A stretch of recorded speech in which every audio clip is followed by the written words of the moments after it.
Ryan, looking forward to a trip to Salt Lake City? Yeah, look forward to every game. Obviously, a really good test for us. So I think not only me but all the guys are really looking forward to it. League came down with suspension to Jackson, nothing for Sabarillo. Does that sit well with you that one got it and the other one didn't, and that's the team that you're facing this week? Yeah, no, I think that's kind of pretty standard with most disciplinary committees are all around the whole of the world is when you find a little retaliation, even if it's an elbow, even if it doesn't even hurt anything. But then two guys would go storming in for a tackle and one could end up with a career-ending injury, but nothing happens. But that's just part of the game. We've talked to Jackson. We've got to say that there's people who are going to, annoy him and do things like that, and he's just got to keep his head, and because he's such a good player.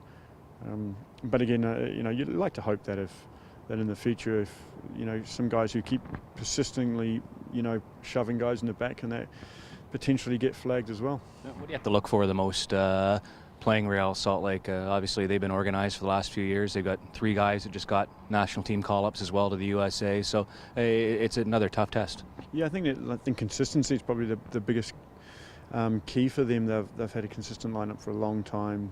They all know their roles. They all know their positions. Coaching staff's done a great job for them for the previous years, and Jeff's come along and just continued that.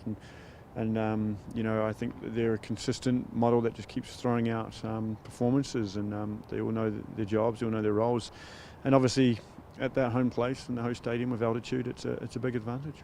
Bradley Orr looked like he was healthy in full training today. Do you expect to see him start, and then that'll change the midfield as well with Jackson being suspended? Yeah, with Jackson being suspended, and so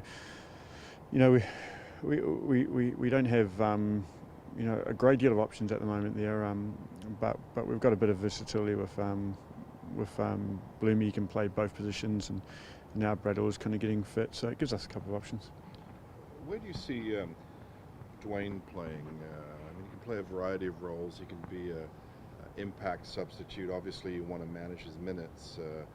Where do you see the best role for him? Obviously, to help the team, and I think, Dwayne will get, will get all of the opportunities, when we feel that the time's right, and when we need, Dwayne in certain games and certain times, and then we'll hopefully use his strengths.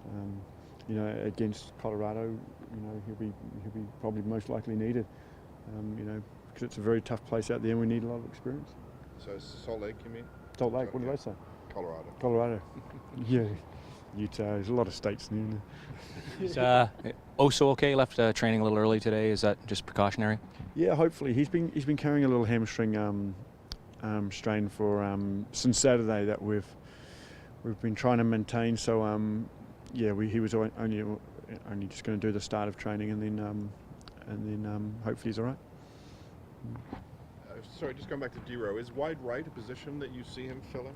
Yeah. I think probably wide left coming in onto his right foot is a position he's been very comfortable in the past.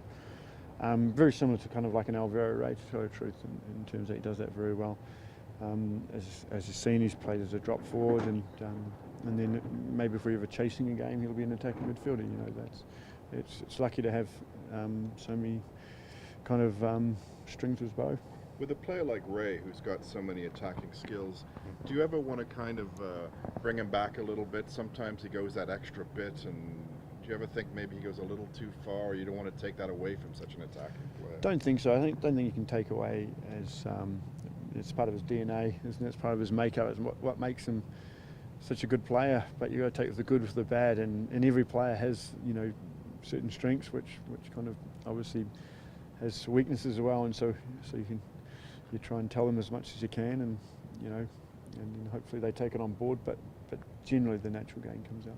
And Gilberto and Defoe, do you have discussions with them, or do you let in terms of who should be where, or with players of that class, do you just kind of let it develop and make it organic? No.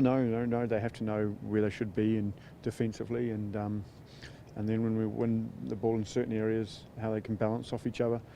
And I think that will take time more than anything. It's not just you can do trainings for all you want, but in the end it's just kind of having game situations, and then you kind of point it out and they kind of see it in their heads and they do it again. And again, it's kind of like learning. It's learning from, you learn from your mistakes, don't you? And so as they play together and they kind of get their combinations right, defensively and attacking wise, it'll start becoming instinctive. Just finally for me, obviously,